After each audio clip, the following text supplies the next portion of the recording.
Hey everyone, welcome back to Dev Parkour. I'm Brian Parks, and in this video I want to talk about two terms that you might hear during standard release cycle. The first one is feature complete, and the second one is code complete. I've heard these two terms used interchangeably, but they are not interchangeable. They actually refer to two completely separate concepts. So in order to understand fully what feature complete and code complete really mean, we have to talk about what is a feature and what is a bug or a defect. So for purposes of this conversation, a feature is something that your software doesn't do currently that you would like it to do. This is something that you are adding to the software. This is something like, I want to be able to make the text bold. That's adding a feature. What is not a feature is, I am supposed to be able to make the text bold, but for one reason or another, I can't. That's a bug or a defect. A bug or a defect is the system is supposed to do something specific, and for one reason or another, it does not. And the key is really what the system was designed to do and what the system was implemented to do. So if the system was never designed, or there was no attempt made to implement a certain feature, then adding that to the system, that is a feature. If the system was designed to do one thing and implemented to do something else, that's a bug or defect.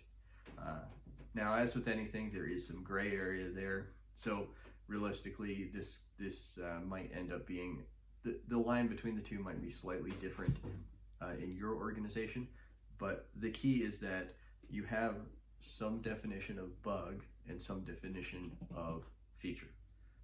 So with those definitions in mind, feature complete means that for a particular release, all of the intended features are implemented. In the context of an agile pipeline, you might have something called stories, and then you might have other issues called bugs. In that case, features line up with stories. So you, at some point, either at the beginning of a release cycle or maybe as it gets close to when you ideally want to release, you might decide on a specific subset of stories that you want to go into that release. Once you do that, feature complete is when you will have all of those stories in the release, when all of those stories have some implementation. And ideally they're bug-free implementations, but the idea is that all of those features have implementations. Now, on the other side of the fence, we have the term code complete. What code complete means is that no more code is going into the release, with few exceptions.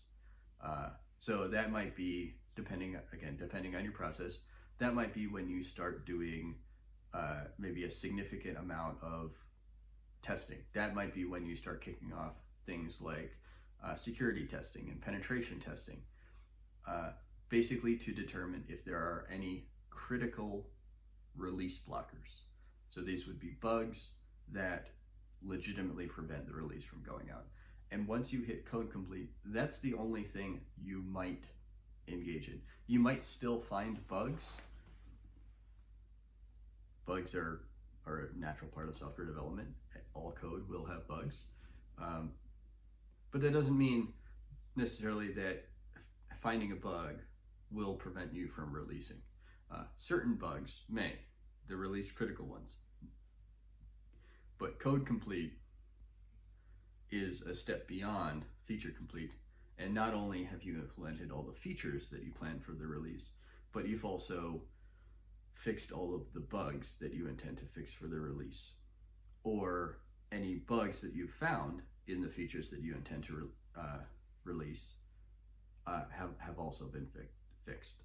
So the idea is that code complete is maybe a day or two out, ideally, maybe a few days out from when you'll actually release your software. Whereas feature complete might be a month or more ahead of time. A good example of this is I think the Ubuntu project. So they have very strict release cadences. Every 6 months they have a new release, and because of that, they have a very strict feature complete deadline, code complete deadline. They are two different dates, and in their case, it's a little bit different from what I've described. I've described feature complete as a result of look at all the features you want in a particular release, and then base your feature complete date on that. You may not even put it on the calendar. It may just be when all of these tickets have been merged to your main branch. That means we are feature complete, and now we're focusing exclusively on the bugs for the release. Whereas with the Ubuntu project being very date oriented, they're completely open to whatever feature you want to introduce to the release, within their process. But they don't have a specific set of features that they necessarily want to get in for a certain release. Some of the individual projects do, but they have a very specific date where whatever new packages, new features have been merged to the central repository by that date, those are the features that are going into the release. And now they switch gears to making sure that all of those packages work together nicely. They fixed any integration bugs. They fixed some of the critical bugs that maybe came up in previous releases or in their beta releases. One of the advantages of being a totally open source project is that there are users using the unstable versions of Ubuntu throughout the process, so they get bug reports as those people are finding them. But that's more of a it's date oriented, right? So whatever gets in by that date gets in, and then they go into bug fix mode and fixing bugs. And then code complete is make sure you have all your bugs in by this time, fix all your bugs by this time. This is ideally when we want to ship. And actually, I think that has slipped a little bit because they release in April and October, but they don't announce a release date until fairly late in the release cycle. Earlier on in Ubuntu's time, 10 years ago or so, they released fairly early in April and October, but now it's closer to the 20th of the month. Maybe that's a standard. They've settled on the 20th of April and the 20th of October. It's been a while since I've looked at their release cycle, but they are a good example of if you want to have your release cycles very date specific and release on a very intentional cadence, like 6 months, which is what they do. They have a really good example of how you should design your release cadence so that you have a feature complete date, you have a code complete date, you have a very specific set of gates, quality gates, so that you'll be ready to ship on the date that you said you were. Whereas if you want to go in the opposite direction and be more goal oriented for a particular release, these are the features that we want to put in this release. You can actually look at Debian, the project that Ubuntu initially spun their distribution out from. Debian is governed by OneGraph and OneGraph only, and they actually do it a little bit differently than what I just described. But they do have an idea of feature complete. So what do we want to put in this next release? Let's put those things into that release. And then they have a graph that lists their release critical bugs. Everything that's been reported, because in Debian people are using the experimental branch, they're using the unstable branch, which is what ultimately becomes the next release, the stable branch, and old stable, which is the previous release.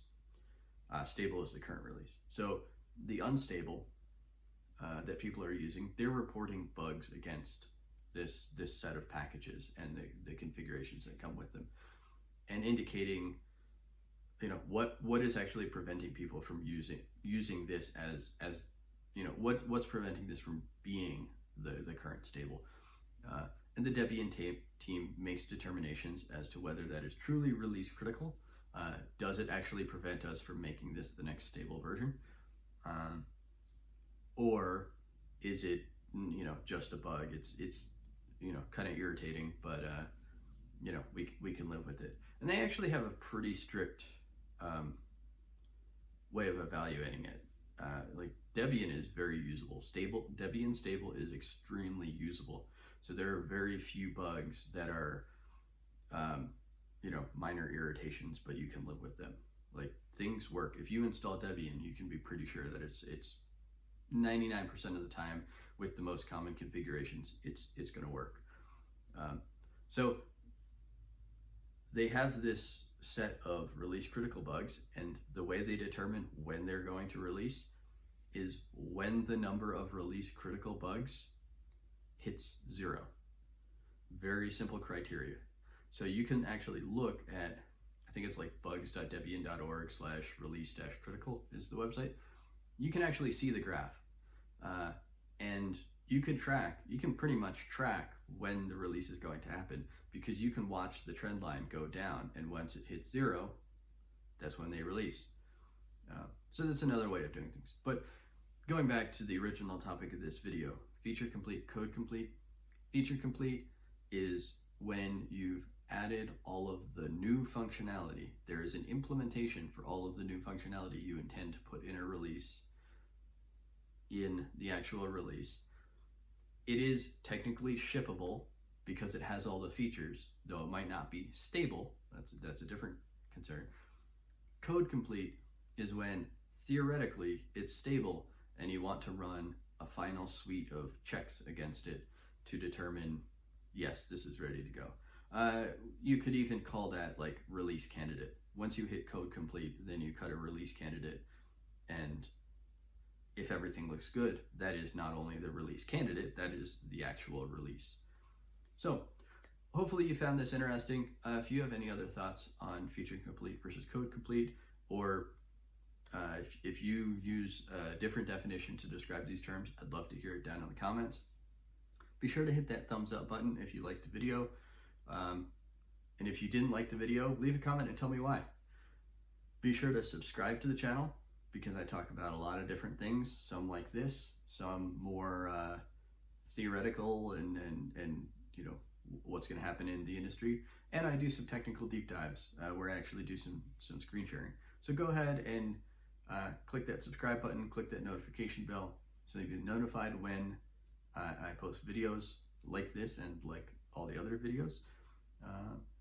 Yeah, and thanks for watching, and I will see you in the next one.